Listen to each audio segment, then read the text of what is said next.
وَيْلٌ يَوْمَئِذٍ لِّلْمُكَذِّبِينَ، تباہی ہو اس دن جھٹلانے والوں کے لیے. هَذَا يَوْمُ لَا يَنطِقُونَ، یوم لا ينطقون، یہ ہے وہ دن جس دن وہ بول نہیں سکیں گے. وَلَا يُؤْذَنُ لَهُمْ فَيَعْتَذِرُونَ، نہ انہیں یہ اجازت ہوگی کہ وہ کوئی جھوٹے بہانے، کچھ عذر پیش کر سکیں. یہ چرب زبانیاں، لمبی زبان، یہ دنیا میں ہی ہے. آخرت میں کسی کی زبان نہیں چلے گی. جتنا مرضی کوئی لمبی زبان والا ہے، اللہ کے سامنے کس کی زبان چل سکتی ہے؟ یہ دنیا میں لمبی زبانیں کیوں چلتی ہیں کہ ہم جو فیکٹس اینڈ فگرز ہیں ان کو چھپانے کے لیے آرگومنٹس کرتے ہیں. اللہ کے سامنے کون آرگومنٹ کر سکتا ہے کہ یا اللہ میری یہ مجبوری تھی، اس کی وجہ سے میں نماز نہیں پڑھ سکا؟ اللہ کو کون یہ بتا سکتا ہے؟ یہ دنیا میں کہا جا سکتا ہے جو رزق مانا بھی تھے جناب عبادت ہے نا.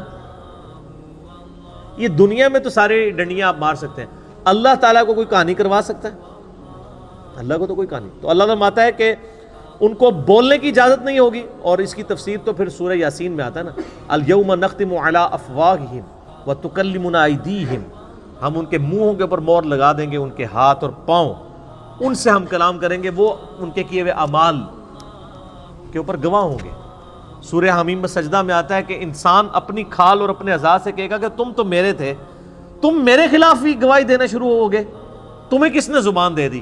تو کھال اور انسان کے جسم کے اعضاء بول کر کہیں گے ہمیں اس نے زبان دی ہے جس نے ہر ذی روح کو، ہر زندہ چیز کو زبان دی تھی. ان کا عذر قبول نہیں کیا جائے گا. وَيْلٌ يَوْمَئِذٍ لِّلْمُكَذِّبِينَ، تباہی ہے اس دن جھٹلانے والوں کے لیے. هَذَا يَوْمُ الْفَصْلِ، یہ ہے فیصلے کا دن. جَمَعْنَاكُمْ وَالْأَوَّلِينَ، جس دن ہم تمہیں بھی جمع کریں گے اور سارے اولین، اگلے جتنے گزر چکے ہیں تمام اگلوں اور پچھلوں کو اس دن جمع کر لیں گے. فَإِن كَانَ لَكُمْ كَيْدٌ فَكِيدُونَ، پس اگر تمہارے پاس کوئی چال ہے تو میرے خلاف چل کے دکھاؤ. ہائے ہائے ہائے یار، اللہ بڑا ڈاڈا ہے. یہ طنز کرنا اور اتنے سخت انداز میں گفتگو کرنا اسی لیے ہے کہ انسان اپنے آپ کو درست کر لے. اللہ تعالیٰ پھر قیامت میں فرمائے گا لو جمع ہو گئے، کر لو، آپ کوئی چال ہے تو چل کے بتاؤ.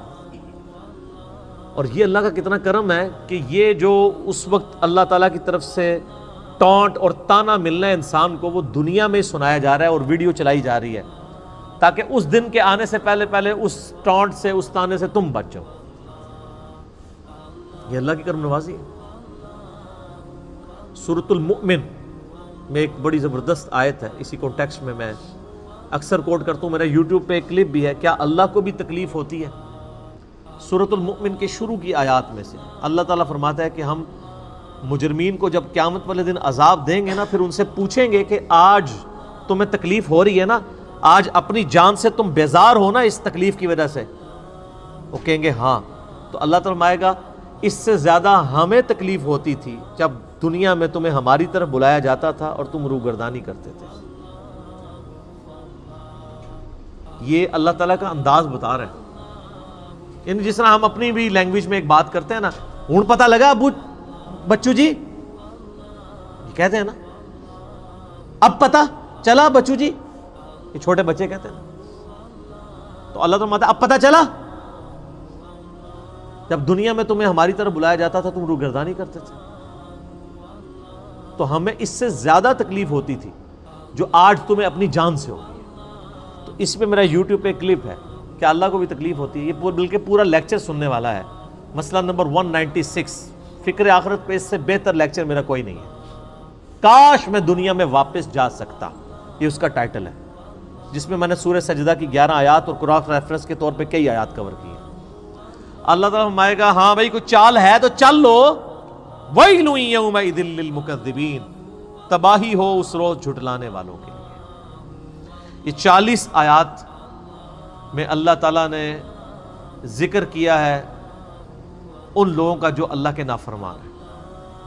اب قرآن پاک کا چونکہ ایک امتزاج ہے کہ وہ پھر پازیٹیو گفتگو اہل ایمان کے حوالے سے بھی کرتا ہے، سائملٹینیس کنٹراسٹ. لیکن آپ کو حیرانگی ہوگی کہ یہ آپ جو اہل ایمان کے حوالے سے ذکر آئے گا کہ ان کو جنتیں ملیں گی، اس میں پھر یہ آیت ریپیٹ ہوگی وَيْلٌ يَوْمَئِذٍ لِّلْمُكَذِّبِينَ. یعنی جنت کے ذکر میں بھی اللہ نے دوزخ کے ذکر کو داخل کیا ہے کہ دوزخ سے غافل نہیں ہونا. ان المتقین فی ظلال وعیون. بے شک اللہ سے ڈر جانے والے لوگ سایوں اور چشموں میں ہوں گے اس دن. وفواکہ مما یشتہون. اور ان پھلوں میں ہوں گے جن کو وہ پسند کر رہے ہوں گے. کلو واشربو. اللہ تعالیٰ فرمائے گا مزے سے کھاؤ اور پیو. ہنیئا بما کنتم تعملون. ان اعمال کے صلے میں یہاں پہ خوب رچو اور بسو جو تم دنیا میں کیا کرتے تھے. اعمال کے بدلے میں سر, صرف نسبت کے بدلے میں نہیں, صرف کلمہ پڑھنے کے بدلے میں نہیں, اعمال کے بدلے میں. اِنَّا كَذَلِكَ نَجْزِي الْمُحْسِنِينَ. بے شک ہم اسی طرح کا بدلہ دیا کرتے ہیں نیکوکاروں کو. لیکن وَيْلٌ يَوْمَئِذٍ لِّلْمُكَذِّبِينَ. جنت کے اندر بھی ذکر آ گیا. یہاں تو کوئی بوڑھا بھی ہوا ہے نا, اسے کہنا یار وہ خوف خدا کر لو, وہ کہتے جی ہن تسی ہن زندہ سانو جا کے دباؤ. 70 سال کا بھی ہوگا, 80 سال کا بھی ہوگا نا, تو وہ ابھی جینے کی خواہش رکھ رہا ہوگا, تو کہہ رہا ہوگا کہ اچھا جی پھر منو دابی آؤ جا کے, کوئی جنتی بھی گل کرو, صرف دوزخ دی گل. اللہ تعالیٰ نے یہ قرآن پاک میں اسلوب بتایا کہ یہاں پہ اب آپ یہ دیکھیں, یہ آیت 2 دفعہ ریپیٹ ہوگی جنتیوں کے ذکر میں بھی, اس لیے کہ تاکہ انسان کا قبلہ درست رہے. صرف جنت کی باتیں کرنے سے قبلہ درست نہیں ہو رہتا جب تک کہ جہنم کا ذکر نہ کیا جائے. کُلُوا وَتَمَتَّعُوا قَلِيلًا إِنَّكُمْ مُجْرِمُونَ. اب فوراً روئے سخن پھر واپس آ گیا ہے مجرمین کی طرف. ہلکا سی جنت کی سیر کرا کے واپس. کھاؤ اور پیو, دنیا میں عیش کر لو تھوڑا سا وقت. انکم مجرمون. بے شک پھر ہے تو تم مجرم ہی ہو نا. کتنی عیاشی کر لو گے؟ 50 سال, 60 سال, 70 سال, 100 سال, 130 35 سال, کتنے سال کا جی لو گے؟ 100 سال سے اوپر تو بہت کم لوگ جاتے ہیں. جاپان میں اس وقت یعنی دنیا میں سب سے زیادہ لوگ ہیں جو 100 کو کراس کیے ہیں, 5,500 لوگ ہیں. اور ان میں بھی جو سب سے زیادہ عمر رسیدہ خاتون ہے وہ بھی 125 سے اوپر نہیں گئی ہیں.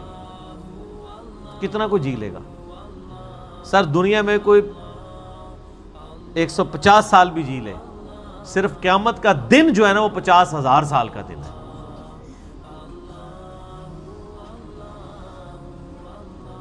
عذاب کی تو بات ہی نہیں ہو رہی, وہ تو کروڑوں اربوں سال کے لیے. صرف قیامت کا دن جو ہے نا وہ 50,000 سال کا دن ہے. صرف دنیا میں نافرمانی کے سبب قیامت کا دن ہی عذاب میں کاٹنا پڑ جائے نا, تو یہ ان امیجنیبل ہے. 50,000 سال. اللہم اجرنا من النار, آمین. وَيْلٌ يَوْمَئِذٍ لِّلْمُكَذِّبِينَ. تباہی اور بربادی ہو ان لوگوں کے لیے جو جھٹلایا کرتے تھے. وَإِذَا قِيلَ لَهُمُ ارْكَعُوا لَا يَرْكَعُونَ. اور جب انہیں کہا جاتا ہے کہ رب کے سامنے جھکو تو جھکتے نہیں ہیں. کیوں نہیں جھکتے؟ وہ کہتے ہیں کچھ بھی ہے یا اللہ تیرے محبوب کی امت سے, نمازیں پڑھنے کی کون سی ضرورت ہے؟ ابھی بھی یوٹیوب کے اوپر کتنے وائزین ہیں بڑے تگڑے قسم کے, جو کلیئر کٹ آ کے یہ بیان دیتے ہیں کہ جی بس جو بندے نے کلمہ پڑھ لیا ہے, نبی علیہ السلام سے محبت رکھتا ہے, اب اسے کوئی ضرورت نہیں نماز روزہ کرنے کی, وہ جنتی ہو چکا. اور اس طرح کے جو وائزین ہیں نا, صرف ان کی تقریروں کے اوپر جو نعرے لگتے ہیں نا, اور کہیں نہیں لگتے, کیونکہ سستی جنت بیچ رہے ہوتے ہیں. اچھا انسان بھی کتنے بیوقوف ہیں, خود اپنی آنکھیں بند کیے ہوئے ہیں. انسان اگر خود تھوڑا سا تفکر کرے وہ بھی سمجھ لے گا کہ یار ایسا کرنے سے کیسے ہو سکتا ہے. دنیا میں بغیر محنت کے مزدوری نہیں ملتی, اور اللہ جس نے پیدا ہی مزدوری کے لیے کیا تھا, مزدوری سے مراد وما خلقت الجن والانس الا لیعبدون. اور اس پہ امام غزالی نے بہت زبردست بات احیاء العلوم میں کیمیائے سعادت میں لکھی ہے کہ اگر تم لوگوں کا یہ ڈھکوسلا مان لیا جائے نا کہ اللہ تعالیٰ نے یہ سب کچھ بس صرف ڈرائی اینڈ پہ چھوڑ ہی دینا ہے, کوئی کسی کا حساب کتاب نہیں ہونا, کسی کو عذاب نہیں ہونا, تو تم یہ کہنا چاہ رہے ہو کہ اللہ تعالیٰ اور اس کے پیغمبر دنیا میں ٹھٹا کرتے رہے ہیں ہمارے ساتھ, نعوذ باللہ.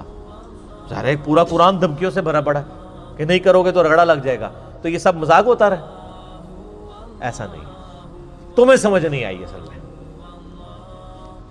یہ ٹھٹا نہیں ہے, یہ بہت سیریس معاملہ ہے. جب اللہ کے سامنے جھکنے کے لیے کہا جاتا ہے تو وہ جھکتے نہیں ہیں۔ وَيْلٌ يَوْمَئِذٍ لِّلْمُكَذِّبِينَ، تو بربادی ہے اس روز جھٹلانے والوں کے لیے۔ فَبِأَيِّ حَدِيثٍ بَعْدَهُ يُؤْمِنُونَ، اب اس قرآن کے بعد کس اور بات کے اوپر ایمان لے کر آؤ گے؟ یعنی قرآن میں اتنی واضح دھمکیاں آنے کے بعد ابھی بھی کسی چیز کا انتظار ہے کہ ہمیں کوئی اس طریقے سے آگے بات سمجھائے تو ہم سمجھ جائیں گے؟